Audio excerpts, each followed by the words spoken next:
Hello everyone, welcome to my channel go for logics. आज हम discuss करने वाले हैं about functions and its domain and range. सबसे पहले हम फंक्शन की डेफिनेशन की बात करते हैं और उसके बाद हम इसकी डोमेन और रेंज को डिस्कस करेंगे। फंक्शन की डेफिनेशन की तरफ अगर हम आएँ तो फंक्शन जो है ये रिलेशन होता है between two variables, let's say x और वाई। और किसी भी रिलेशन के फंक्शन होने की जो रिक्वायरमेंट है वो कुछ ऐसे है कि अगर हम x की कोई भी वैल्यू पुट करें तो हमारे पास y की यूनिक वैल्यू आनी चाहिए। मतलब y की वैल्यू x की किसी भी एक वैल्यू के लिए रिपीट नहीं होनी चाहिए, यूनिक ही होनी चाहिए। For example let's have a function here y is equal to x, और यहाँ पे हम देख सकते हैं कि x की कोई भी वैल्यू पुट करने से y जो है वो हमें एक यूनिक नंबर ही देगा। Let's have x is equal 1, then y would be 2। अगर हम x की वैल्यू 1 पुट करते हैं तो y जो है वो हमें एक ही वैल्यू दे रहा है। इसी तरह से हम x की कोई भी वैल्यू पुट करके देख सकते हैं, y की वैल्यू हमारे पास यूनिक ही आएगी। Let's have another function here, let's have y square is equal 4x। अब यहाँ पे अगर हम देखें कि हम x की जो वैल्यू है वो 1 पुट करें तो y जो है y स्क्वायर हमारे पास 4 आ जाएगा और y की वैल्यू हमारे पास प्लस माइनस 2 आ जाएगी।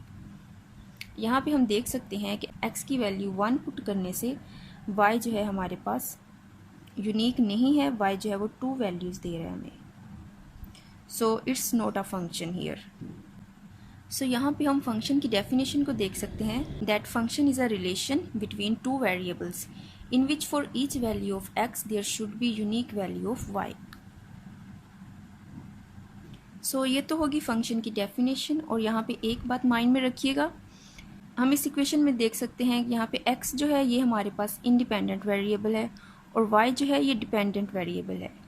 मतलब y जो है ये डिपेंड कर रहा है x पे। और किसी भी रिलेशन के फंक्शन होने के लिए y जो है इसका लीनियर होना ज़रूरी है। जैसा कि हमने यहाँ पे देखा है, अगर ये स्क्वायर में आएगा तो ये हमारे पास फंक्शन नहीं रहेगा।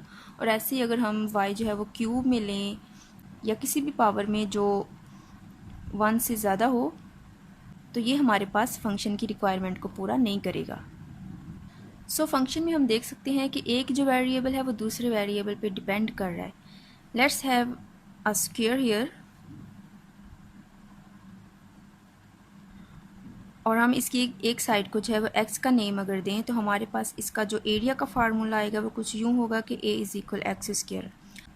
और हम यहाँ पे देख सकते हैं कि हमारा जो एरिया है वो x पे डिपेंड कर रहा है।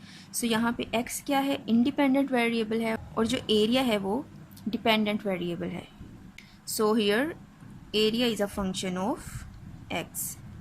और अगर हम फंक्शन की डोमेन और रेंज की बात करें तो आप ये बात माइंड में रखिएगा कि जो भी हमारे पास डिपेंडेंट वेरिएबल होंगे वो रेंज में आएंगे और जो भी इंडिपेंडेंट वेरिएबल्स होंगे वो डोमेन में आएंगे। किसी भी फंक्शन के लिए हमारी जो डोमेन होगी वो एज अ इनपुट काम करेगी और हमारी जो रेंज होगी वो एज अ आउटपुट काम करेगी। यहाँ पे डोमेन जो है ये एक इंडिपेंडेंट वेरिएबल है और हम डोमेन की कोई भी वैल्यू पुट कर सकते हैं। हमारे पास जो रेंज आएगी वो डोमेन पे डिपेंड करेगी। डोमेन इंडिपेंडेंट तो है लेकिन ये फंक्शन पे डिपेंड करता है कि फंक्शन किस वैल्यू पे डिफाइंड है और अनडिफाइंड है। मतलब डोमेन के लिए भी हमारी कुछ रिक्वायरमेंट्स हैं। हमने अपने फंक्शन को जो है वो अनडिफाइंड नहीं होने देना और ना ही उसको कॉम्प्लेक्स वर्ड में जाने देना। मतलब हमारा जो फंक्शन है वो रियल वर्ड में ही रहना चाहिए। इसलिए हमने डोमेन की जो वैल्यूज़ हैं वो ये देखते हुए पुट करनी है कि हमारा फंक्शन अनडिफाइंड तो नहीं हो रहा या फिर कॉम्प्लेक्स वर्ड में तो नहीं जा रहा। कॉम्प्लेक्स में जाने का मतलब है कि हमारी जो वैल्यू है वो स्क्वायर रूट में नेगेटिव नहीं होनी चाहिए। गाइस ये था हमारा आज का lecture about this topics. Stay in touch for more details. कुछ एग्जाम्पल्स देख लेते हैं जिसमें हम डोमेन और रेंज के कॉन्सेप्ट को इजीली समझ सकें। Let's have 1/2x here. अब हमारे पास ये फंक्शन है और हम देख सकते हैं कि ये फंक्शन जो है अनडिफाइंड हो जाएगा अगर हमारे पास डिनोमिनेटर में जो वैल्यू है वो 0 हो जाए। विच मीन्स हम डिनोमिनेटर में कोई भी वैल्यू पुट कर सकते हैं सिवाय उस नंबर के जो इसको 0 कर दे। और इसकी वैल्यू 0 कब होगी, अगर हम x को 0 पुट करें। हमें पता है कि तब हमारा फंक्शन जो है वो 1/0 की फॉर्म में आ जाएगा and it is undefined here. So इस फंक्शन के लिए हमारी डोमेन क्या होगी, सारे रियल नंबर्स, लेकिन ज़ीरो जो है वो हम उसमें पुट नहीं कर सकते हैं क्योंकि ज़ीरो पे हमारा फंक्शन जो है ये अनडिफाइंड हो रहा है। सो डोमेन जो है ये इंडिपेंडेंट वेरिएबल तो है, लेकिन इसके लिए हमें फिर भी कुछ बातें माइंड में रखनी है कि हमारा फंक्शन जो है वो अनडिफाइंड ना हो या कॉम्प्लेक्स वर्ल्ड में ना जाए। एक और एग्जांपल देख लेते हैं। अब यहाँ पे आप एक बात अपने माइंड में रखें कि इस वैल्यू के साथ हमारा कोई काम नहीं है, हमने बस ये देखना है कि डिनोमिनेटर में हमारी वैल्यू ज़ीरो के इक्वल ना आए, और इसके लिए भी कोई ज़्यादा टफ वर्क नहीं है। हम क्या कह रहे हैं कि ये वैल्यू जो है ये ज़ीरो के इक्वल नहीं होनी चाहिए, शुड नॉट बी ज़ीरो। अब हम इसको इक्वेशन को सॉल्व कर सकते हैं जैसे जनरली हम इक्वेशन सॉल्व करते हैं। क्या करेंगे, वन इधर नेगेटिव है तो इधर आके पॉजिटिव हो जाएगा। नेक्स्ट जो है ये 3/2 इधर आके चेंज हो जाएगा 2/3 की फॉर्म में। सो हम कह सकते हैं कि इस वैल्यू पे हमारा जो फंक्शन है ये अनडिफाइंड हो जाएगा। सो इस फंक्शन की डोमेन क्या होगी, all real numbers but not 2/3।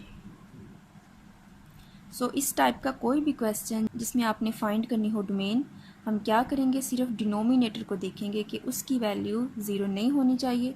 उसके लिए हम उस वैल्यू को ज़ीरो के इक्वल रख के उसको सोल्व करके देख सकते हैं। ओके, अब हम कुछ इस टाइप के फंक्शंस देख लेते हैं जो स्क्वायर रूट में होंगे। और जैसा कि हमने बताया कि हमारा जो फंक्शन है वो कॉम्प्लेक्स वर्ल्ड में नहीं जाना चाहिए, मतलब हमारी स्क्वायर रूट में जो वैल्यू है वो पॉजिटिव होनी चाहिए। ज़ीरो हो सकती है और ज़ीरो से ग्रेटर हो सकती है, लेकिन उससे लेस नहीं होनी चाहिए। तो यहाँ से हम इसकी डोमेन देख सकते हैं कि वो सारी वैल्यूज़ जो -2 से ग्रेटर हों, और -2 भी इसमें ऐड है। So for this function we have domain as -2 close interval, क्योंकि -2 जो है वो ऐड हो रहा है और ये हमारे पास पॉजिटिव इन्फिनिटी की तरफ वैल्यूज़ जाएंगी सारी। और अगर इसी टाइप के फंक्शंस हमारे पास डिनोमिनेटर में आ जाएं तो हमने बस करना कुछ यूँ है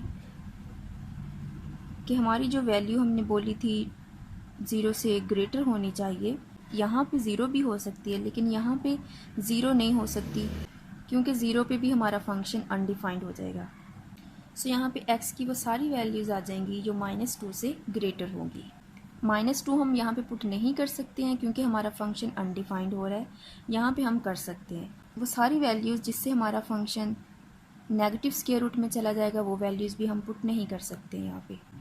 सो इस फंक्शन की डोमेन कुछ यूँ होगी, -2 ओपन इंटरवल, क्योंकि इसमें जो है -2 हम ऐड नहीं कर रहे हैं और ये प्लस इन्फिनिटी की तरफ जाएगा। सो डोमेन से रिलेटेड यही बातें हैं जो हमने अपने माइंड में रखनी है कि फंक्शन जो है वो अनडिफाइंड नहीं होना चाहिए और कॉम्प्लेक्स वर्ल्ड में नहीं जाना चाहिए। सो इस वीडियो में हमने डिस्कस करा कि फ़ंक्शन क्या है। ये रिलेशन है between two variables x and y, और यहाँ पे x जो है ये इंडिपेंडेंट वेरिएबल है जो इसकी डोमेन होगी, और y जो है ये डिपेंडेंट वेरिएबल है जो इसकी रेंज होगी। और कुछ एग्जांपल्स देख लिए हमने जिससे हम डोमेन को इजीली समझ सकते हैं। सो गाइस, ये था हमारा आज का lecture about this topics. Stay in touch for more details.